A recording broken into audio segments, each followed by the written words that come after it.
तो वही गाइस आए तो गाइस कैसे आप सब। तो गाइस उम्मीद करते हैं सब अच्छे होंगे। तो गाइस मैं भी अच्छी हूँ। तो गाइस इसके पहले वाली क्लास में जैसे हम किए गाइस हम ऑस्मोसिस का और ऑस्मोटिक प्रेशर को उस दोनों को पूरी तरह से खत्म कर चुके थे नोट्स के साथ। तो गाइस अगर उस वीडियो को आप नहीं देखें डिस्क्रिप्शन बॉक्स में लिंक है, जाकर देख सकते हैं। और गाइस और एक बात मैं बता देना चाहता हूँ गाइस, वीडियो आने के लिए देरी हो रही है। क्यों गाइस? ये गाइस आपके लिए ही। क्यों गाइस? आप तो गाइस आपका जो सपोर्ट है गाइस बहुत ही कम मात्रा में आ रही है। उसका रेस्पॉन्स भी जो है गाइस बहुत ही कम मात्रा में आ रही है। इसलिए गाइस मुझे इंटरेस्ट नहीं लगता, मेरा हौसला जो है गाइस डिक्रीज होता जाता है। इसलिए गाइस मुझे इंटरेस्ट नहीं लगता कि आपको हर तरह का वीडियो और दिन और कंटिन्यूसली लाता रहता हूँ। उस वो जो हौसला है गाइस वो डिक्रीज होता जाता रहे और गाइस इंटरेस्ट नहीं होता। तो छोड़िए गाइस, मैं ऐसे लेट हो सही पर वीडियो लाता रहूँगा आपके लिए। तो इसलिए आप वीडियो के लिए डोंट वरी गाइस। और गाइस अगर सपोर्ट मोर एंड मोर करेंगे देन और भी हौसला आ जाएंगे, देन मैं कंटिन्यूसली डेली आपके लिए वीडियो लाता रहूँगा। तो guys please I just request you support more and please subscribe and press the bell icon for latest video notification. तो गाइस नेक्स्ट टॉपिक है हमारी, दैट इज प्लाज्मोलिसिस। तो गैस प्लाज्मोलिसिस क्या होता है गैस, कौन का प्रोसेस होता है और कैसे ये इंडिविजुअली होते हैं गैस, वो सारे के सारे टॉपिक आज हम इस क्लास में डिस्कस करने वाले हैं। तो गैस चलिए बिना देखे टॉपिक को स्टार्ट करते हैं।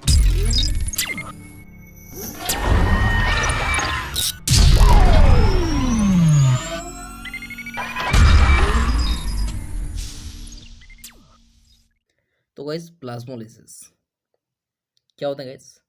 तो गैस प्लाज्मोलिसिस जो है गैस दो तरह का वर्ड से बिलोंग्स करती है, जैसे guys plasma and lysis. Okay guys तो देखते हैं। If a living plant cell containing sap is immersed in a hypotonic solution, then X osmosis will take place. That is, water will come out of the cell shaft through the cell membrane into outer solution. तो gas क्या होता है, अगर gas एक living plant cell को अगर हम SAP में जिसमें गैस एक हाइपोटोनिक सॉल्यूशन में अगर गैस हम डाल देंगे गैस, देन गैस एक ऑस्मोसिस होते हैं गैस कि क्या गैस एक दोस्तों इसमें क्या है, क्या होता है गैस, वाटर जो होते हैं गैस सेल से जो कि इसमें बाहर हो जाती है जो कि सेल मेम्ब्रेन के हेल्प से, जो कि आउटर सॉल्यूशन को ओके गैस ये होती है। Loss of water from the cell content causes contraction of the protoplasm which moves away from the cell wall and form an irregular mass at the center or in one corner of the cell. तो gas water का जो loss होते हैं gas जो कि cell content में, इस ये गैस क्या रिजल्ट करती है गैस, जो गैस प्रोटोप्लाज्म का कंट्रैक्शन जो गैस जिसके वजह से गैस ये जो मूव्स होते हैं गैस कहाँ से, सेल वॉल से, गैस फ्रॉम जो इरेगुलर मास जो होते हैं जो इसके सेंटर में होते हैं जो कि सेल का एक कर्नर से उस तक गैस ये मूव करती है। दिस फेनोमेनन और shrinkage of the protoplasm which moves away from the cell by influence और certain hypotonic solution is called plasmolysis. तो गैस ये जो प्रोसेस है गैस, इसमें ये जो फेनोमेनन है गैस जो गैस प्रोटोप्लाज्म का श्रिंकेज होना और गैस मूव्स होना जो गैस जो कि एक दूसरे एक सेल से और गैस इसका सेल का कर्नर तक जो श्रिंकेज होना गैस, ये जो फेनोमेनन है ये जो प्रोसेस है गैस इसको हम बोलते हैं प्लाज्मोलिसिस। ठीक है गैस, तो गैस नेक्स्ट देखते हैं। The stage at which the first sign of shrinkage of the cell content from the cell wall become detectable is referred to as incipient plasmolysis. This is the stage at which, तो एक stage होती है gas जिसमें क्या होता है gas, जो shrinkage का गैस फर्स्ट साइन दिखता है जो गैस सेल में, जो गैस सेल वॉल से जो गैस डिटेक्टेबल हो जाती है गैस। तो गैस ये जो डिटेक्टेबल होते हैं गैस जो भी, इसको गैस incipient plasmolysis बोलते हैं। ठीक है guys, the space in between the cell wall and the cell membrane content the hypotonic solution. तो गैस स्पेस जो होते हैं guys cell wall and cell membrane के बीच जो स्पेस होती है गैस उसमें हाइपोटोनिक सॉल्यूशन भी प्रेजेंट होते हैं। The various stages of plasmolysis can be seen under microscope. तो गैस डिफरेंट स्टेजेस जो होते हैं गैस हमारे प्लाज्मोलिसिस का, वो गैस हम ऐसे नॉर्मल आइज में नहीं देख सकते हैं, उसके लिए हम माइक्रोस्कोप में देखना पड़ेगा, जो गैस फिगर 10.9 में हम आगे देखेंगे कैसे देखते हैं।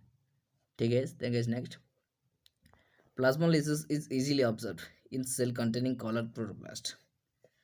तो गैस प्लाज्मोलिसिस जो होते हैं गैस, इसको इजीली हम ऑब्जर्व कर सकते हैं। कैसे गैस? क्योंकि सेल जो होते हैं गैस कलर प्रोटोप्लास्ट कंटेनिंग करती है। तो गैस कलर को डिटेक्ट करके हम पता कर सकते हैं प्लाज्मोलिसिस को और ऑब्जर्व कर सकते हैं। ठीक है गैस, जैसे कि अच्छे एग्जाम्पल जो होते हैं गैस एपिडर्मल सेल जो गैस रियो डिस्कलर उसका है। Since the presence of colour makes the shrinking since the presence of color makes the shrinking proteus easy to observe। और गैस इसका श्रिंकनिंग जो होता है गैस, श्रिंकनिंग जो प्रोसेस होते हैं गैस जो कि और इसका कलर, ये दोनों ही गैस ऑब्जर्व करने में बहुत ही ज़्यादा इजी हो जाते हैं और बहुत ही ज़्यादा हेल्प होती है। तो गैस नेक्स्ट हम फिगर देखते हैं।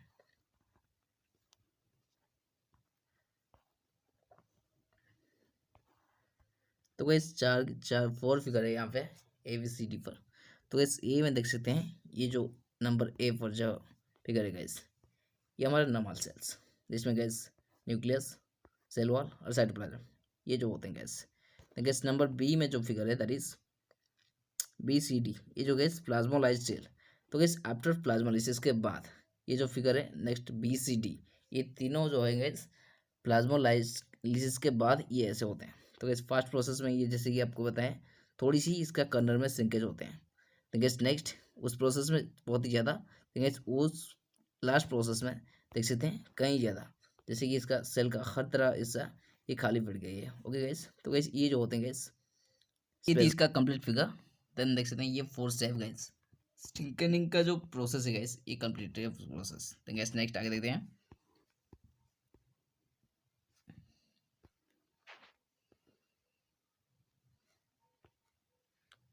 If a plasmolyzed cell is immersed in a pure water or in a hypotonic solution, endosmosis takes place.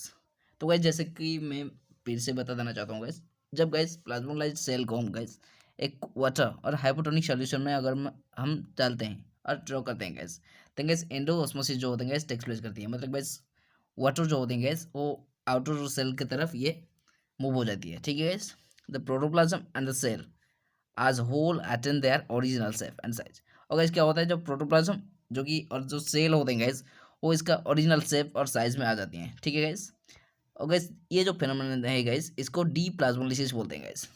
ये प्लाज्मोलिसिस की ऑपोजिट है gas, D plasmolysis. Okay gas, it is a reverse of plasmolysis. जैसे कि मैंने gas बताया gas ये plasmolysis का reverse process है। ठीक है, जिसमें गैस क्या होता है गैस जो वाटर जो होते हैं guys hypotonic sorry guys plasmolysed cell जो होते हैं गैस जो कि गैस प्लाज्मोलाइज्ड होने के बाद जो सेल्स होते हैं गैस अगर गैस उसको हम प्योर वाटर और हाइपोटोनिक सॉल्यूशन में डाल देते हैं गैस, तो गैस एंडोस्मोसिस इसमें भी होते हैं।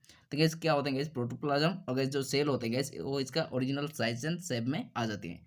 तो गैस ये जो फेनोमेनन है गैस वो इसको डी प्लाज्मोलिसिस बोलते हैं गैस। ये इसका रिवर्स प्रोसेस है प्लाज्मोलिसिस का। ठीक है गैस, तो guys next the guys some importance and application of plasmolysis. तो गैस कुछ एप्लीकेशन और गैस इंपॉर्टेंस भी जो होते हैं गैस आप हमारे प्लाज्मोलिसिस का वो नीचे दिया गया है पॉइंट पर। तो गैस देखते हैं।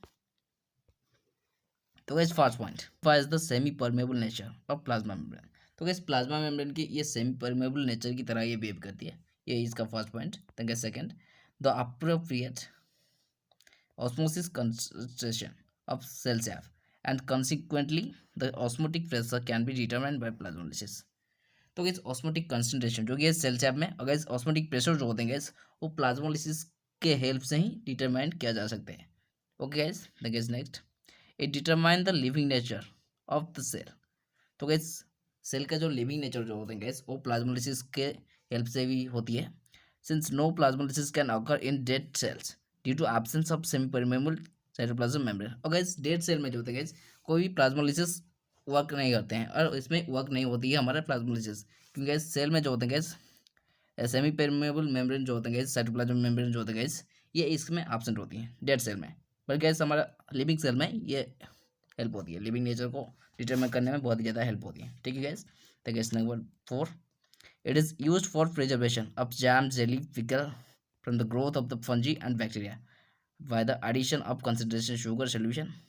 ओके गैस, और गैस इस प्लाज्मोलिसिस को जो होते हैं गैस डिफरेंट टाइप्स ऑफ जो जैम्स जेली और पिकल्स वगैरह जो होते हैं गैस उसको फंजी एंड बैक्टीरिया की अटैक से ये प्रिजर्व करते हैं उस घर पे।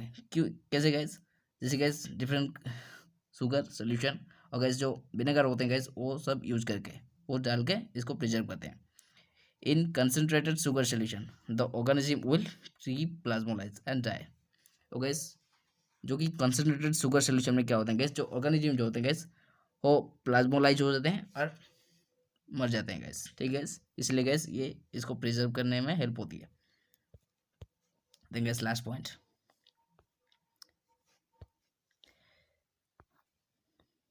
The phenomenon is utilized in salting of meat and fishes to keep them unboiled for some period। तो गैस कुछ ही पीरियड के लिए हमारे फिश और मीट को फ्रेश बनाने के लिए और ताज़ा रखने के लिए ये फेनोमेनन जो होते हैं गैस बहुत ही ज़्यादा भी हेल्प होती हैं। तो गैस ये शॉर्ट पीरियड के लिए, नॉट लॉन्गेस्ट पीरियड, ठीक है। The phenomenon of deplasmolysis proves the healthy nature of cell. तो गैस डी प्लाज्मोलिसिस जो होते हैं गैस ये हमारा healthy nature of cell, cell की जो हेल्दी नेचर होते हैं गैस उसको ये प्रूव करती है, ठीक है। तो गैस आज की क्लास को हम देखते हैं। तो गैस नेक्स्ट क्लास में फिर मिलेंगे एक नए कंटेंट के साथ। और गैस मैं फिर से बता देना चाहता हूँ gas, support more and more for more video and more notes, ठीक है। तो गैस नेक्स्ट क्लास में हम लॉन्ग डिस्टेंस ट्रांसपोर्ट उसके बारे में स्टडी करने वाले हैं और डिस्कस करेंगे। तो गैस उस पल तक बने रहो साथ। तो guys thanks for watching, see you in the next video.